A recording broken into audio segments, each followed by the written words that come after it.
Okay, I will call this meeting of the Sunday County Commissioners to order for Tuesday, November 23rd. Please join me in the pledge. I pledge allegiance to the flag of the United States of America and to the republic for which it stands, one nation under God, indivisible, with liberty and justice for all. Okay, Commissioner Shaw, will you honor us with a prayer, please? Yes, thank you, Mr. Kirchner. If you please bow your heads. Dear Lord, please help guide us as we go to discuss finances, property, and personnel here for the county. Please help us to do your will. Please give us your guidance as far as doing what's best for our residents and to help them prosper and do the best they can in this this county and this time that we are in. In your name we pray. Amen. Amen. Good job. Roll call, Kylie? Commissioner Kirchner, Here. Commissioner Shaw. Here. Okay, I'll also accept the motion to approve the audio digital recording of the previous board session, which was last Thursday, the 18th. So moved. And I will second. Any additional discussion? Hearing none, roll call, please, Kylie. Commissioner Shaw, Yes. Commissioner Kirchner. Yes. Okay, Stacy, you want to get into your report? I don't have any reports today. Okay, well then, we might as well begin with the budget process. Do we, I think maybe I will read his proclamation first. Okay. It is kind of new business, but we do have a proclamation from the Sunday County Board of Commissioners. Whereas the theme for November 2021 is National Adoption Month, every conversation matters, and whereas more than 33 Sunday County children live in foster homes in Seneca County or other out-of-home place settings. More than 10 of those children in foster care are waiting to be adopted, and 2 of those children awaiting adoption are at the age of 13 or older. The children aged 2 and older awaiting adoption have been in foster care for an average of 2 years and 7 months, and one of those children will turn 18 in the next year and is at risk of transitioning out of the children's services system without a forever family. Whereas older youth need permanent, lifelong relationships and meaningful connections of supportive adults to reach their full potential, as youth are never too old to be adopted by forever families. Profiles of older youth in need of forever families can be found at fosterandAdopt.jfs.ohio.gov/profiles. Jimmy, that will be on our site. I know that's a mouthful. fosterandAdopt.jfs.ohio.gov/profiles. And whereas adoption enriches the lives of both children and the families who welcome them, whereas the Seneca County Department of Job and Family Services, along with other public and private child caring agencies throughout the state, work diligently in search of safe, stable, and permanent homes for Ohio's most vulnerable children. Whereas it takes 100% heart to foster and adopt in Ohio. Now therefore be it resolved that we, the Board of Commissioners, Seneca County, Ohio, do hereby proclaim November 2021 as Adoption, Recognition, and Recruitment Month in our county, and encourage all Seneca County to join us in observance and continue to open their hearts and their homes to our children in foster care who are waiting to be adopted. And it's signed duly by Commissioners Kirchner, Paradiso, and Shaw.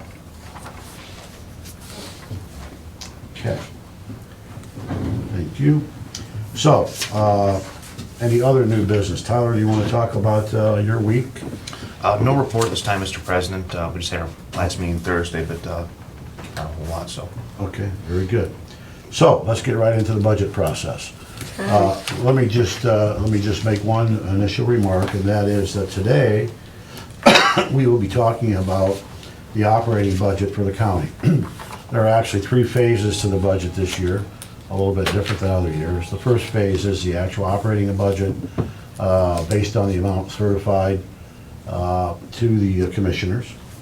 The second budget will be grounds and buildings, infrastructure that we put money aside for to discuss at a future time. And the third discussion this year will be American Relief Plan money, those projects that qualify under the guidelines of the American Relief Plan.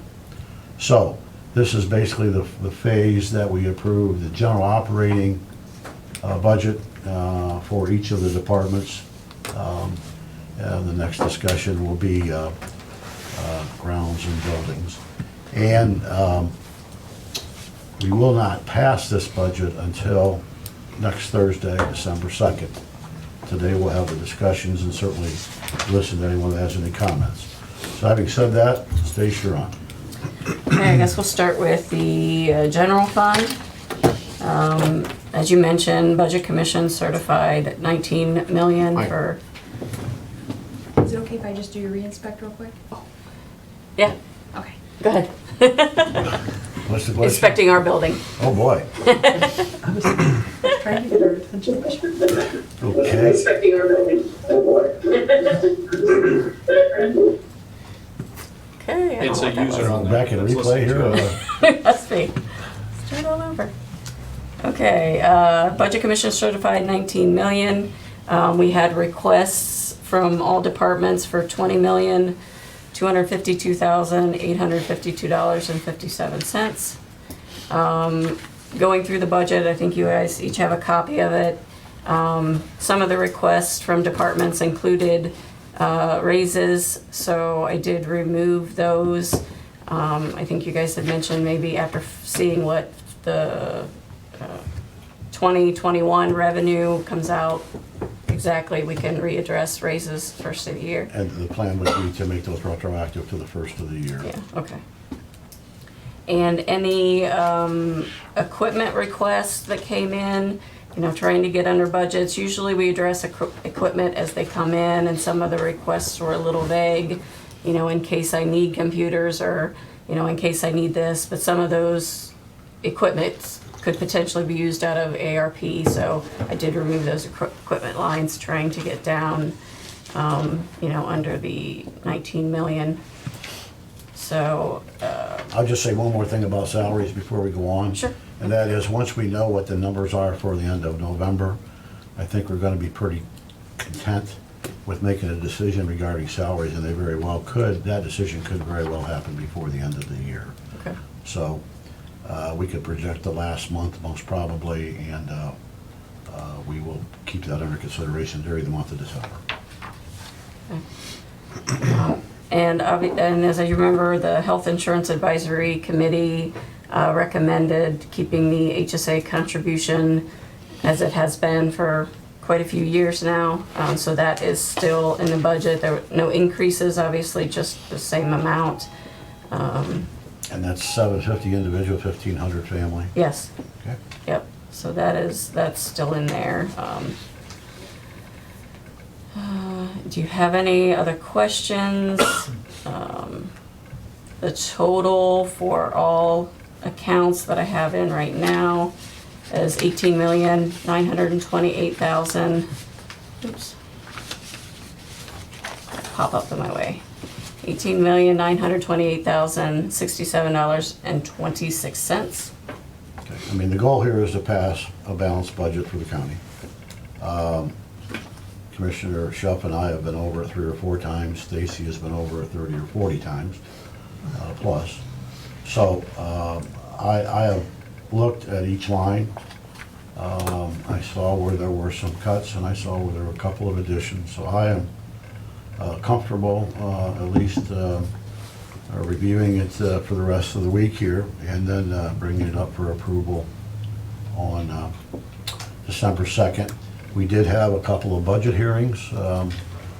Anytime there are any departments or electeds who have a significant change in their budget, we request them to come in to discuss those changes. We've done that 2 or 3 times.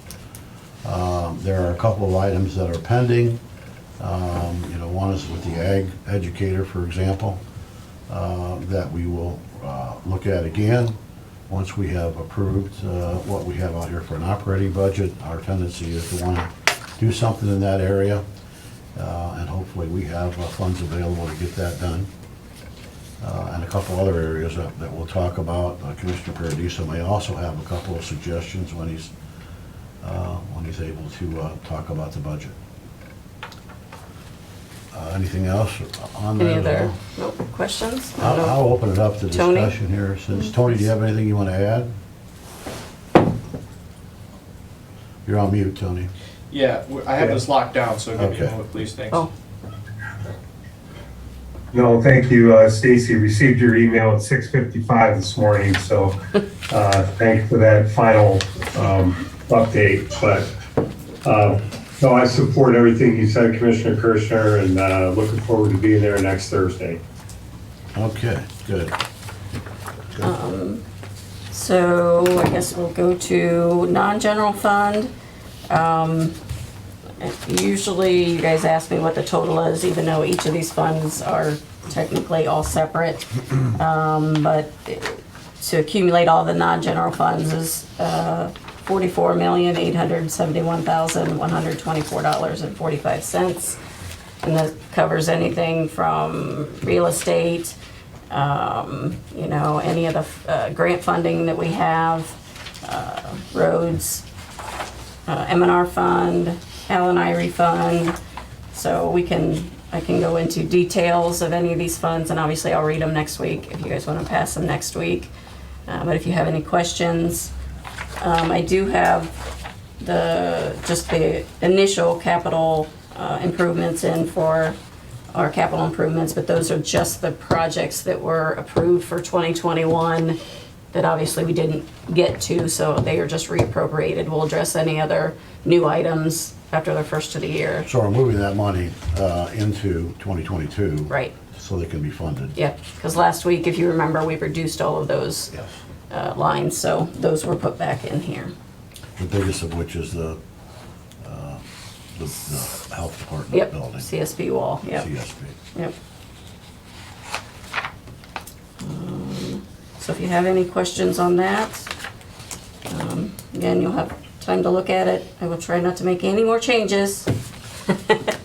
Well, we'll talk about next Thursday too, what the carryover is and Okay. what the proposed projects are for 2022. Okay, anything to add, Tyler? Good. All right. Let us head into new business. We will. Get my- All right, I have a request from the sheriff's office for their TCAP fund. They need an additional $9,000 in their contract services line. I also have a request, this was the one that kind of got tabled from last week, the JRIG grant, Crossway grant for $22,470 from Common Police 2. It was accidentally put in as a revenue line last week and it should have been an expense, so we need to do that additional for the contract services. I have a fund advance request from Regional Planning for $16,589, and this is to get the the CDBG Melmore Park upgrades paid. It's a reimbursable, so she's asked if we could do a transfer or an advance out of the general fund. So we're advancing $16,589 to her CDBG.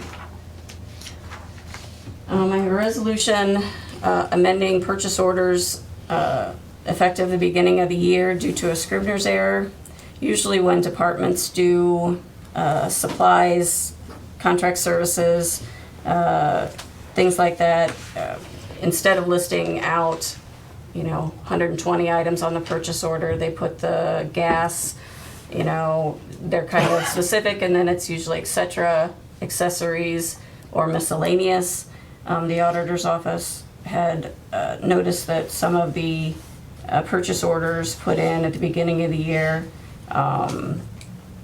at the sheriff's office, those were missed. It just wasn't included. They paid all the bills throughout the year, but to make the audit clean, so the state auditors don't come back and say, well, you weren't specific saying it needed to pay for paper because it didn't have et cetera on it. So they've asked me to do this correcting error to cover et cetera, accessories, and miscellaneous. It's just an auditing issue. I have a resolution designated the restricted area to prohibit the construction of any economically significant wind farm, large wind farms, or large solar facilities throughout the unincorporated areas of the county as outlined in Senate Bill 52. We had the hearing last week, so you asked me to prepare this for this week.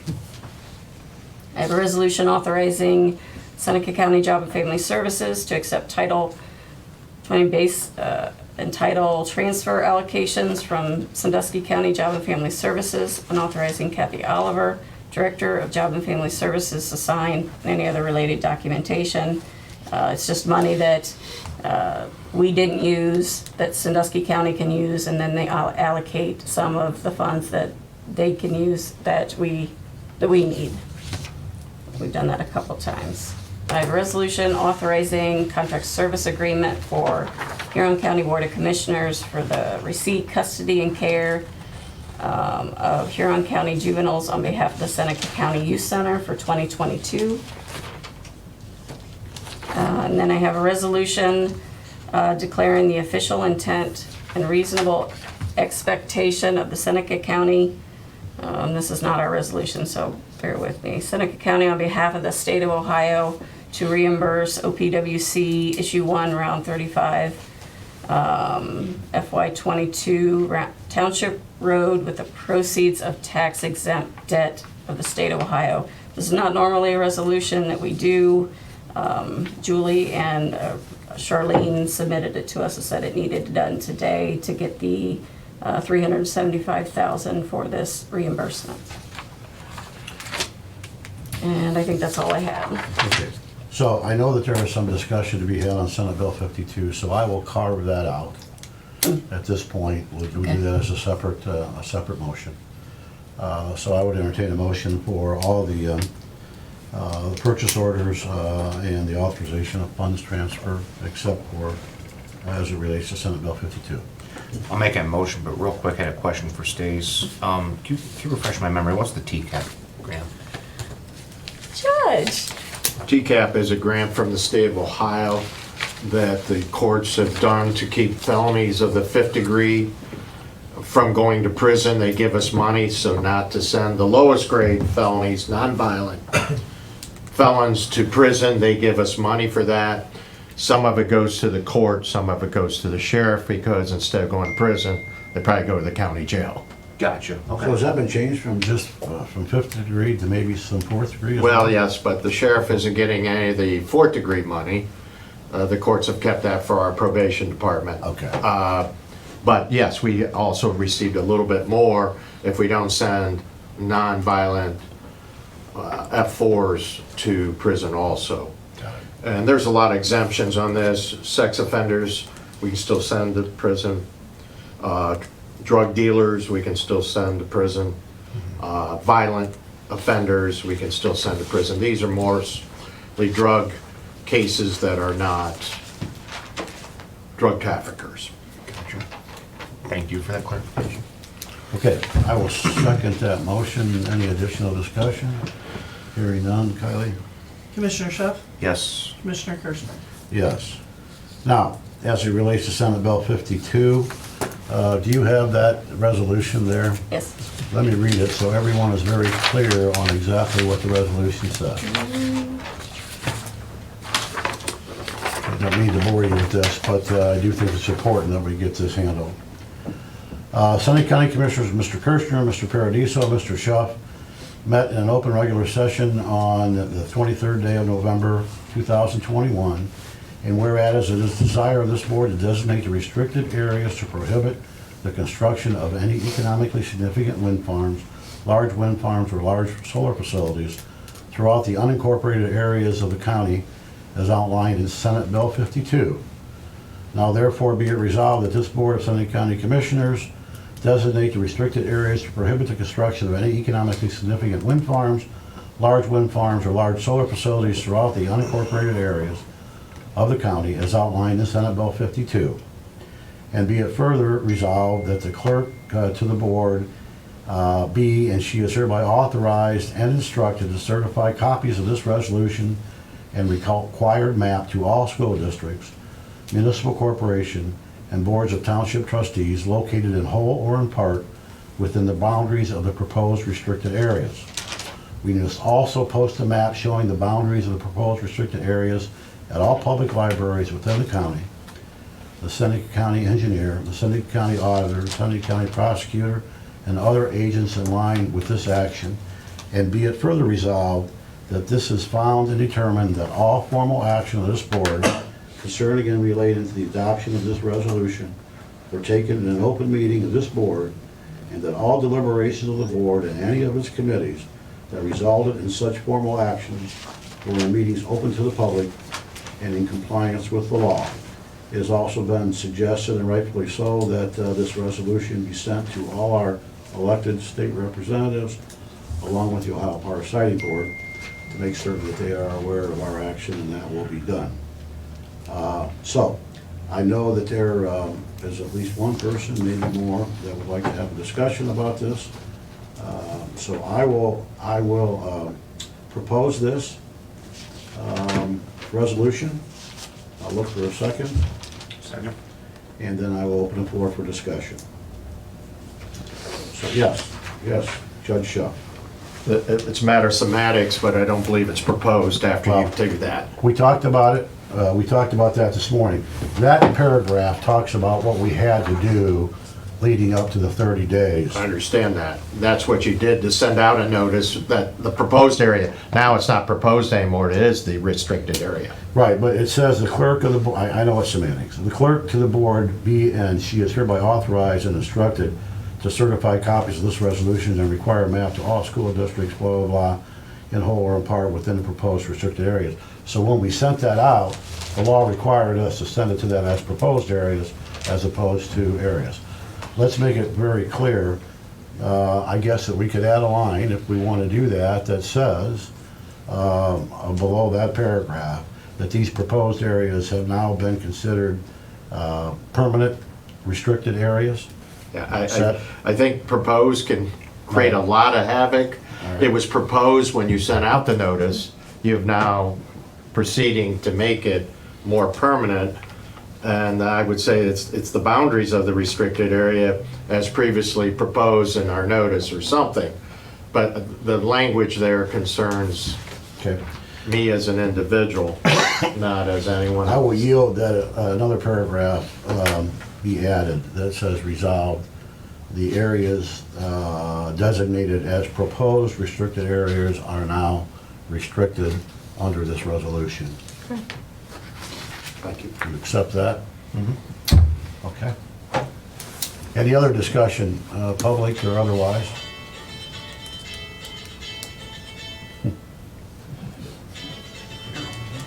I don't know if there's anybody online, Jimmy.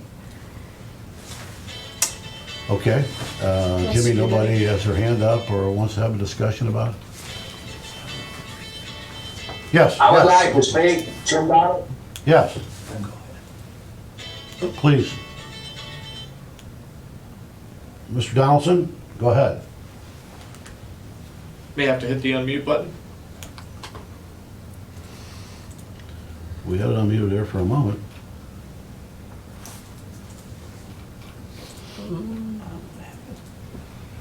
Yeah, he's still muted. Yes, it shows us muted. Jimmy, can you unmute him or? is he- I asked to unmute, I'm not. Mr. Donaldson, if you can unmute, we'd be happy to listen to what your comments are.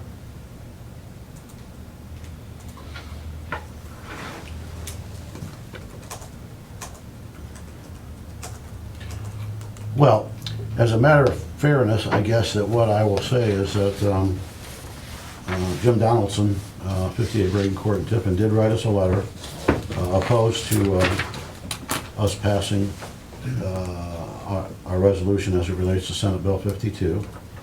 And wanted to voice his displeasure at our decision.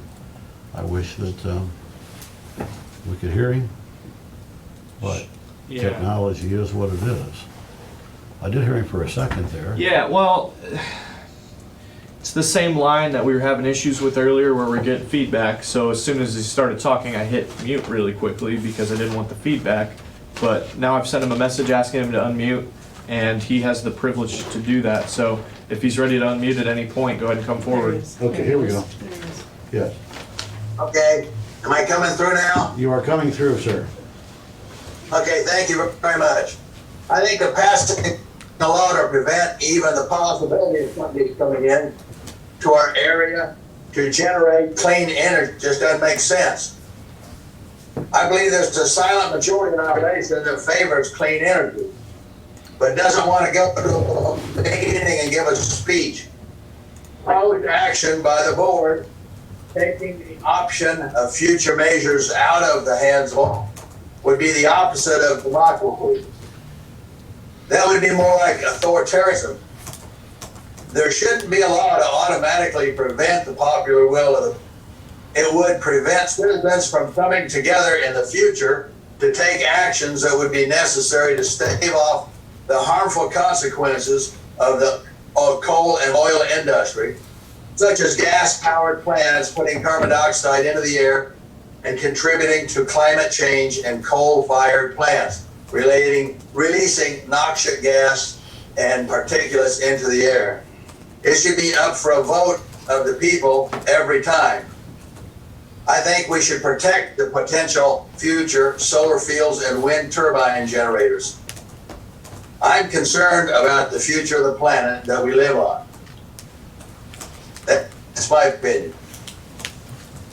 Okay, I appreciate it. Well, you had mentioned the silent majority, and actually, the reason for this referendum was to give that quote-unquote silent majority an opportunity to come forward, if they so desire, to change the restriction by virtue of referendum. The people that were concerned about this were concerned because they felt they didn't have any voice, and that the voice was strictly on unelected officials and the approval, specifically the Ohio Power Siting Board, so that to put the burden or the responsibility back in the area that it belongs.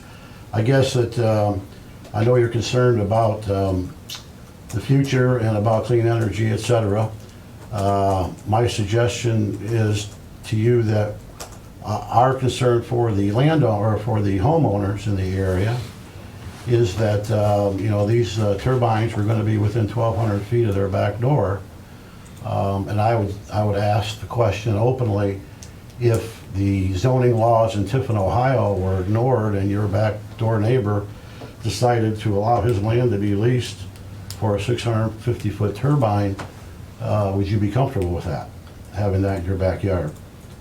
And if I don't think that there's a problem with solar panels. I understand some of what you're saying about the wind turbines, but solar panels are something different that wouldn't offer the same problem.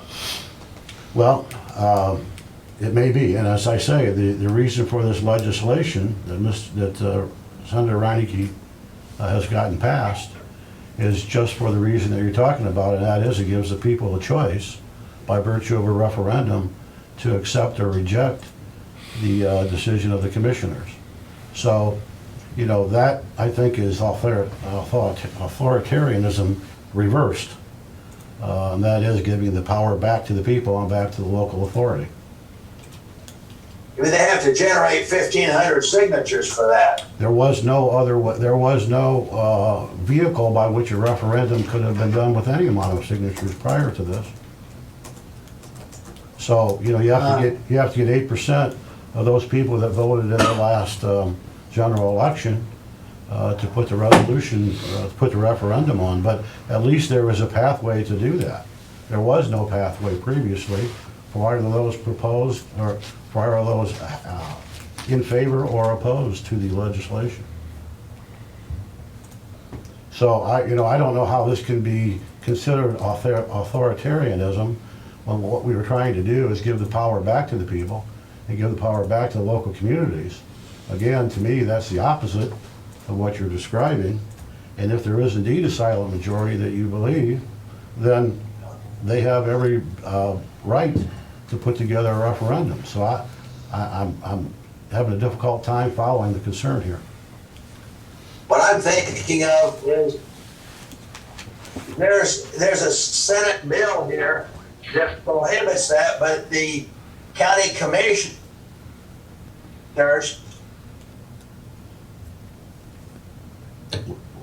We lost you again. would have. Internet connection, there's nothing I can do about it. Yeah, the Senate bill gave county commissioners, the Senate The bill. right to prohibit it. All right, And, so, I'm gonna try to get him to reconnect here. You might recommend he call in, Jimmy.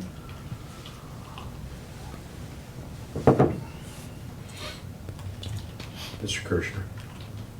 While we're waiting on that, yes, I'm here as a private landowner. Oh, go ahead. go ahead, Mr. I'm Donaldson. back. Okay, go ahead. What I was thinking was really let this Senate bill stand on its own merits. The county commissioners don't need to prohibit future solar facilities and wind farms, which I think should be separated in different bills, not the same bill. They don't have to prohibit the future of that development and make it a law. Let the Senate bill stand on its own merits, Okay. as it is. All right, sir. We appreciate your comments. Thank you very much. Any other comments? Yes. Steve Schuff, I'm here as a private landowner in Eden Township, not in any other capacity. I was within the confines of Seneca Wind when its application was filed with the Ohio Power Siting Board. I had the opportunity to intervene in that action. I understand that from that experience, that local control was non-existent. It was all handled by the state. And as a result of those experiences and others had regarding significant wind farms and large industrial size wind farms, I support entirely your resolution regarding Senate Bill 52 as a private citizen. Thank you.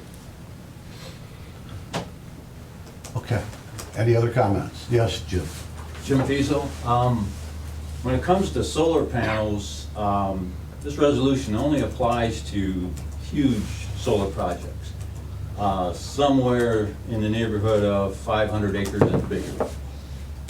It doesn't apply to anyone who wants to put solar panels on their roof, any factory, the mall, any place that wants to put solar panels on their roof. There are thousands of acres available for such panels in this county now, and they aren't covered with panels. And it seems like it would be appropriate to cover those areas before we start covering up the prime farmland in Seneca County, which is a big part of our asset in this county, in the agricultural area. Okay. Thank you. Excuse me. Again, if the project is 50 megawatts or less, whether it be solar or wind, the projects are not covered under this resolution if it's for private use.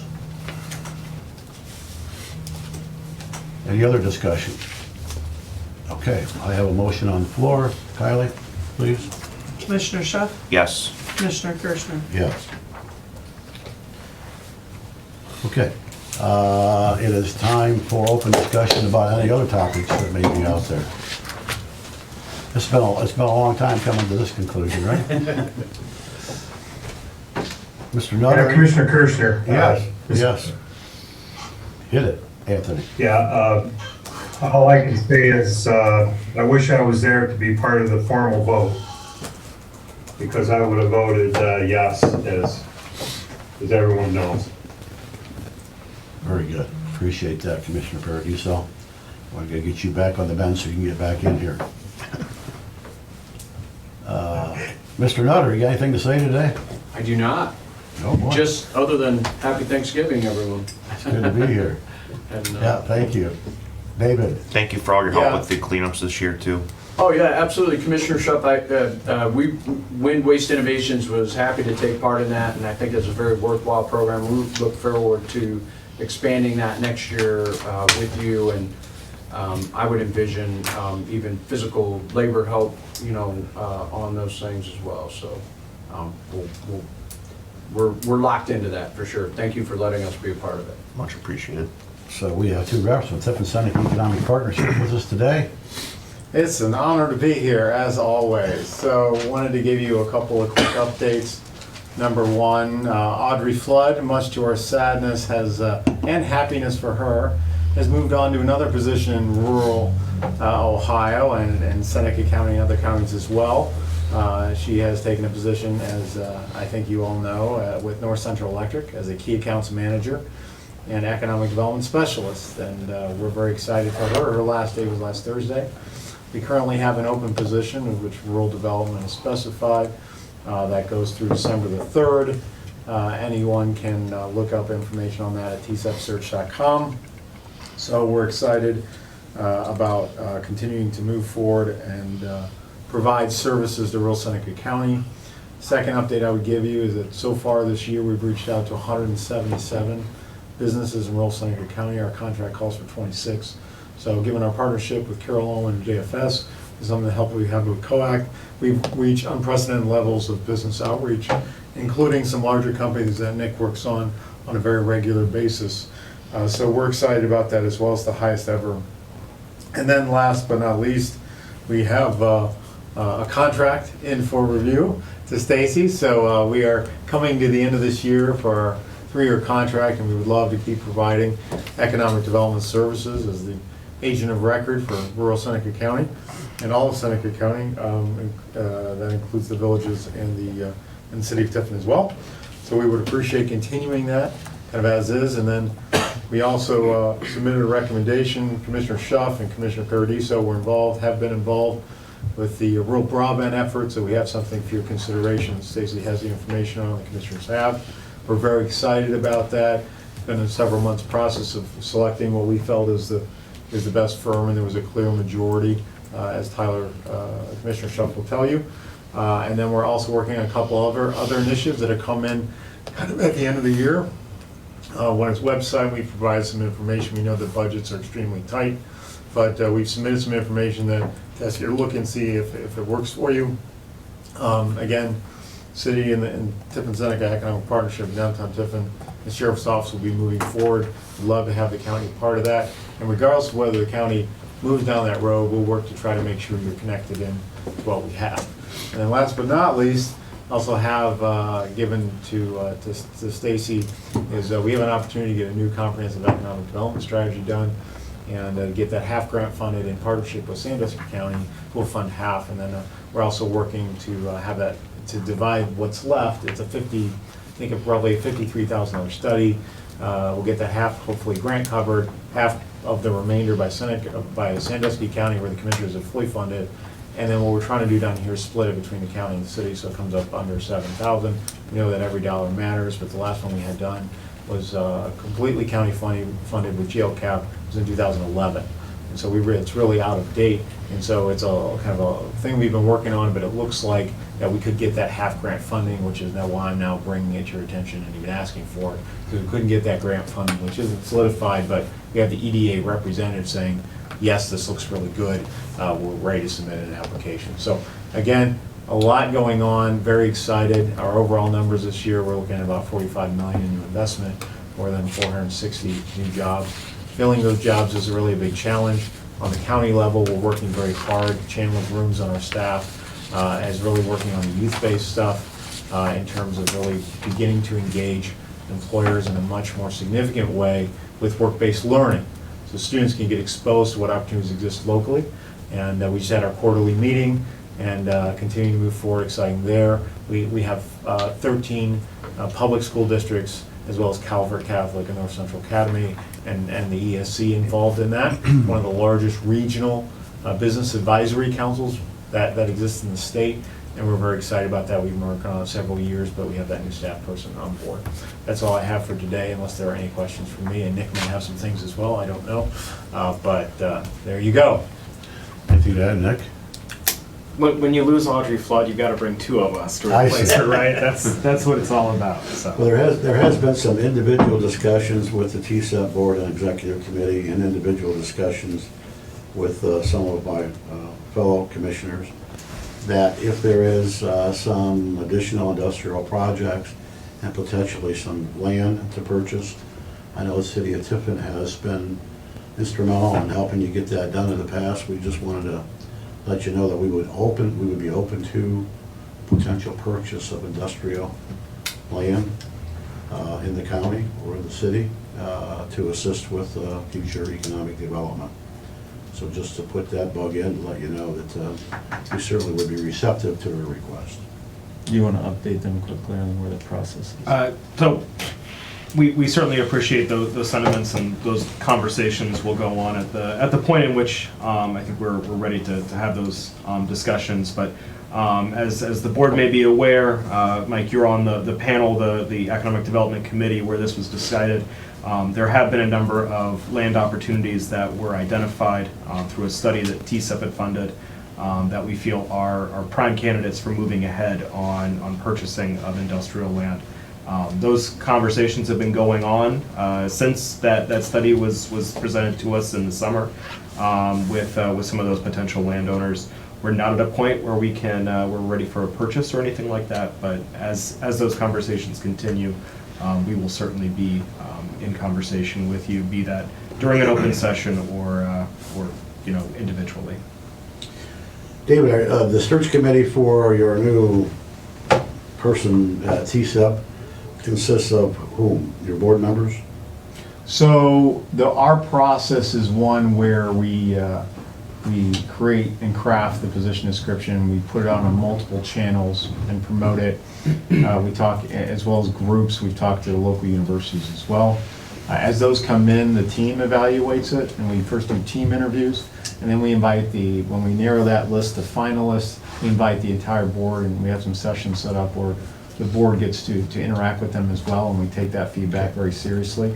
And then we work usually as a team to come to consensus on who would get If you hired. need any help with, I won't volunteer Jamie, but if you need any help with the HR side of things, we do have a thank you. full-time human resource director, Jamie.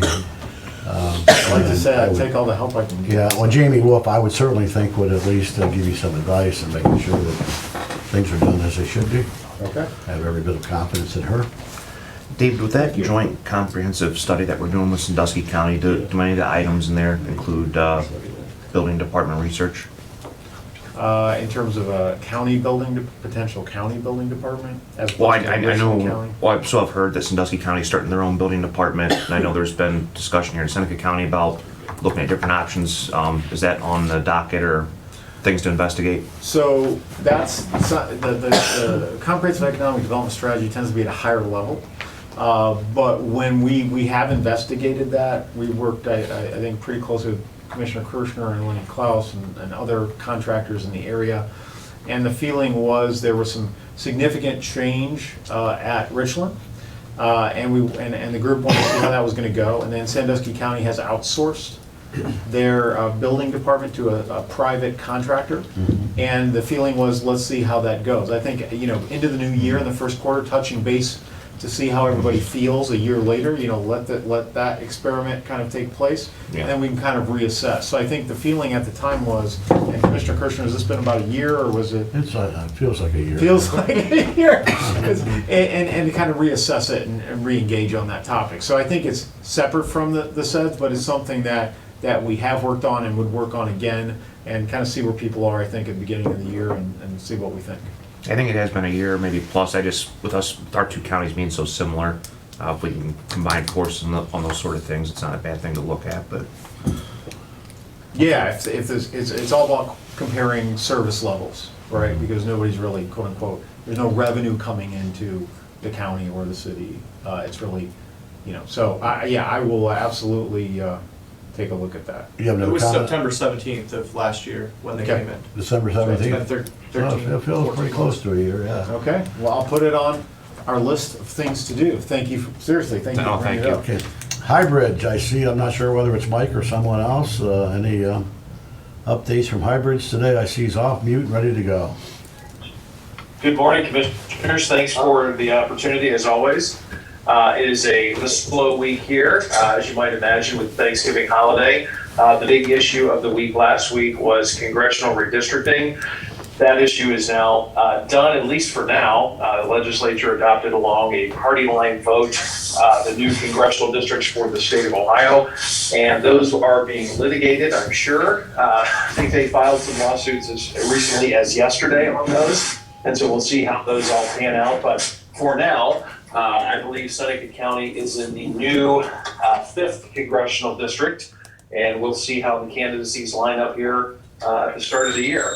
The next item up for discussion here in the coming months is the state capital budget, which we've heard some discussion on that today in other recent meetings. So we'll look forward to working with you on that. But a slow week around here, and I hope everybody has a wonderful Thanksgiving.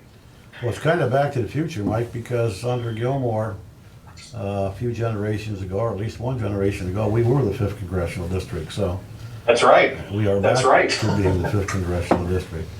Okay. We're back. That's right. Yeah, we've invited. Very true. Okay, well, that's, we'll see how that all works out after the litigation, right? Absolutely. And we expect that'll move in relatively short order because it's hard to believe that the filing deadline for candidates at the state and congressional level is coming up on 2/2/22, February 2nd. So things will need to be decided here by February or March. Very good. Jimmy, make the announcement if you will. Yep, if you'd like to come forward and you're joining us through the Zoom meeting, you can go ahead and hit the unmute button and come forward now for your comments. I also put something in the chat and I haven't had any responses, so I think we are clear. Okay. It is 10:46, the week of, yes. I had one more thing, just a question or thought that came to mind here. David, just thinking out loud here, and I want to see what you think the possibility is, but with the Ohio State Extension Office looking for a new person and you guys looking for a new rural development person, do you see the possibility, or do you think those two roles could be kind of brought into one individual if you found the right candidate? I don't have enough information to give you a good answer on that, but I'd be happy to explore it. I'm always open to explore things.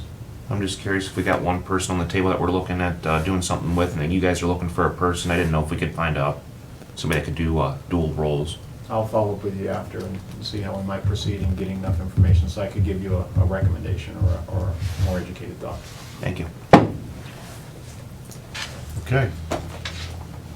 Anything else from anyone? 10:47, we are adjourned. Hello? Whoop, whoa. Did I hear a last minute comment there?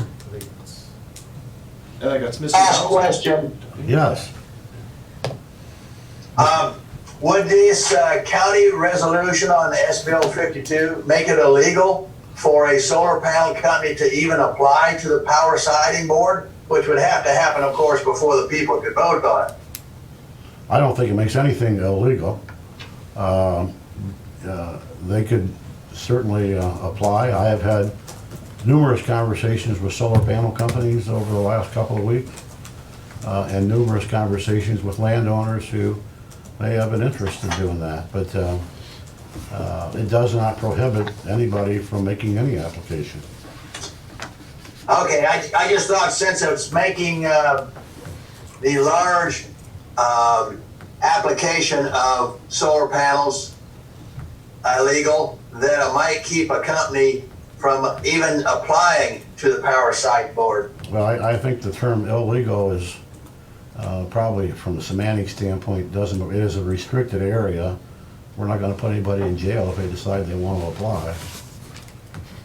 So, okay, it would not keep a solar panel company from applying then. No, sir, it would not. Thank you very much. You are welcome. Thanks for your comments. We appreciate it. Anything else, Jimmy, out there? Okay, we'll try 10:49. We are adjourned.